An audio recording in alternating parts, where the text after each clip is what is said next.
Good morning सभी बच्चों को। हम आज 12th क्लास का विकास या एवोल्यूशन चैप्टर के बारे में अध्ययन करेंगे। विकास क्या है? तो पृथ्वी उत्पत्ति से आज वर्तमान तक जीवों में होने वाला परिवर्तन की संपूर्ण प्रक्रिया विकास कहलाती है। अर्थात हम कह सकते हैं कि पृथ्वी की उत्पत्ति से लेकर आज वर्तमान तक जीवों में जो भी परिवर्तन हुए, जो भी उसमें परिवर्तन या विकास हुआ, ये चेंजेज आए या देखे गए, वो सभी प्रक्रिया विकास के अंतर्गत आती है। विकास एक बहुत ही धीमी प्रक्रिया है जो निरंतर चलती है और ब्रह्मांड की उत्पत्ति से लेकर आज वर्तमान तक वैज्ञानिकों ने अपने सिद्धांतों के द्वारा इसे समझाया है। जैसे एक सिद्धांत है स्पोरजीनियस सिद्धांत, आप देख सकते हो।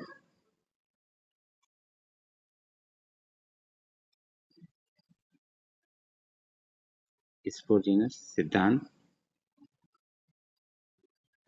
इसका क्या मतलब है?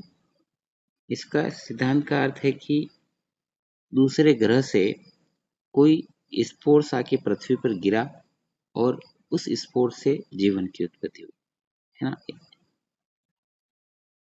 इसके बाद हम बात करते हैं स्वतः जनन का सिद्धांत। इस सिद्धांत का क्या मतलब है कि इस सिद्धांत के अनुसार ये है कि भाई जितने भी जीव हैं उन नए जीवों की उत्पत्ति अपने आप स्वतः हुई है। ये दूसरा सिद्धांत। और तीसरा सिद्धांत ओपियर एंड हेल्डेन का, ये याद रखनी है आपको, ओपियर एंड हेल्डेन सिद्धांत। ओपियर एंड हेल्डेन ने दिया था ये, इस सिद्धांत के अनुसार अजैविक पदार्थों से जीवों की उत्पत्ति हुई है। यहाँ पे ध्यान रखना कि जितने भी एबायोटिक फैक्टर है उनसे न्यू जीवों की उत्पत्ति हुई। सर्वप्रथम पृथ्वी पर कौन आया? हाइड्रोजन गैस आई, हीलियम गैस आई, उसके साथ ही मीथेन, अमोनिया, NH3 जल के रूप में था, वाष्प रूप में था। उस समय तापमान था लगभग 800 डिग्री सेल्सियस। तो सीधी सी बात है कि जल किस रूप में था? वाष्प रूप में था। इस सिद्धांत के अनुसार ऊर्जा का स्रोत क्या था उस समय? यूवी लाइटिंग, पराबैंगनी किरणें, है ना, अल्ट्रावायलेट प्रकाश।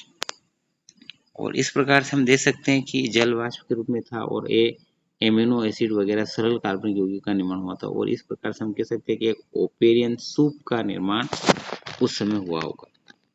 इस सिद्धांत को प्रायोगिक रूप से सत्यापित नहीं कर पाया, बाद में मिलर ने इसको सत्यापित किया। ये सिद्धांत है ओपेरियन थ्योरी, देख सकते हो। तो इसमें आपको ध्यान रखना है कि कितनी बार एग्जाम में पूछा जाता है कि हाइड्रोजन हीलियम गैसें सबसे पहले आई, कौन सी गैसें पहले आई, जल किस रूप में था, उस समय कितना तापमान था, ये भी ध्यान रखना। और ऊर्जा का सोर्स क्या था? तो अल्ट्रावायलेट प्रकाश। या ओपेरियन सूप क्या है, ये भी ध्यान रखना कि उस समय जो टेम्परेचर था उसमें गैसें थी, उनका एक सरल कार्बनिक यौगिकों में चेंजेस हो रहा था। इसी को हम, अच्छा ऑक्सीजन नहीं थी तो वातावरण कैसा था? उपचायक था। आप कह सकते हो उपचायक वातावरण था। और इसको प्रायोगिक रूप से सत्यापित ओपेरियन हेल्डेन नहीं कर पाया था। उसके बाद हम बात करते हैं, अगला सिद्धांत है अपना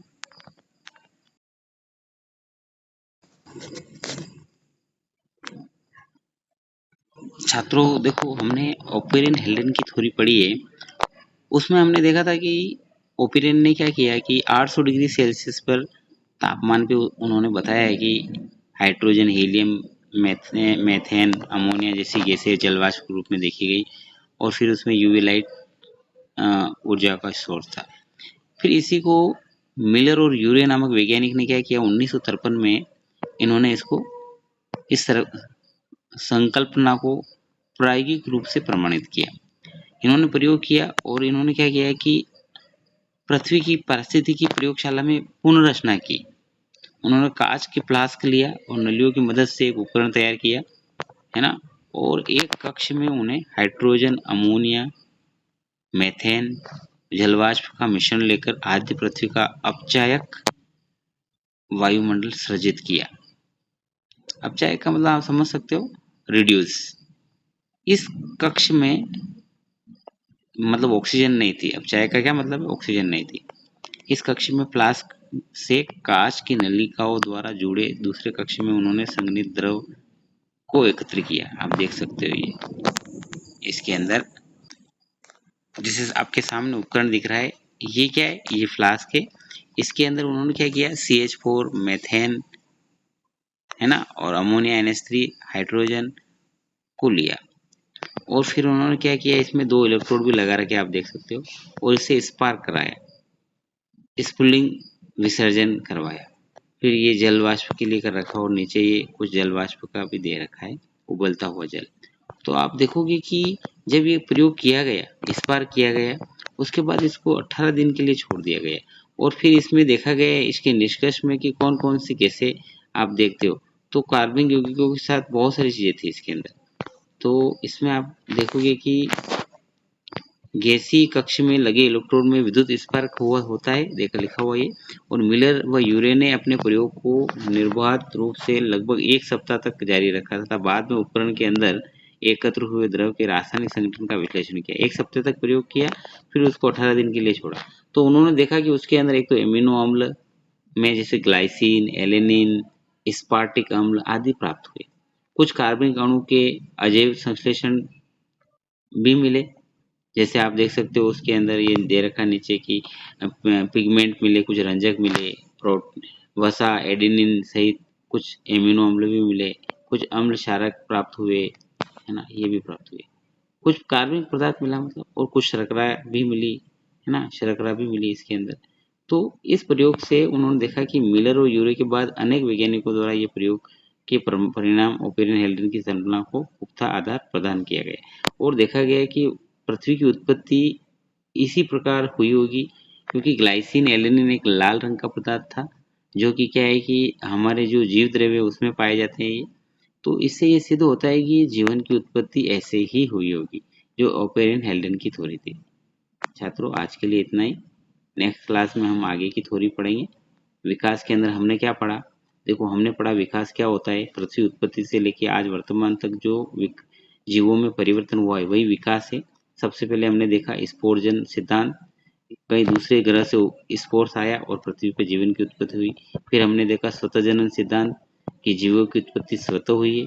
फिर हमने देखा इसमें जैसे कि आपने नेक्स्ट सिद्धांत देखा ओपेरियन हेल्डेन थ्योरी, यानी उन्होंने बताया कि सबसे पहले कौन सी गैस है, ये हाइड्रोजन, हीलियम, मेथेन और अमोनिया और जल वाष्प के रूप में। और फिर 800 डिग्री सेल्सियस तापमान था और यहाँ पे ऊर्जा का सोर्स था यूवी लाइटिंग, ये हमने देखा। फिर इसी को ओपेरियन हेल्डेन की थ्योरी को मिलर ने और अच्छे से समझाया और देखा कि उसके अंदर ग्लाइसिन, एलेनिन, स्पार्टिक अम्ल आदि देखे गए और कुछ एमिनो अम्ल, इसके अलावा कुछ कार्बनिक पदार्थ भी देखे गए और जैसे आपके एडेनिन सहित पिगमेंट, वर्णक, वसा ऐसे भी कुछ देखे गए। इसके अलावा कुछ शर्करा के अणु भी देखे गए।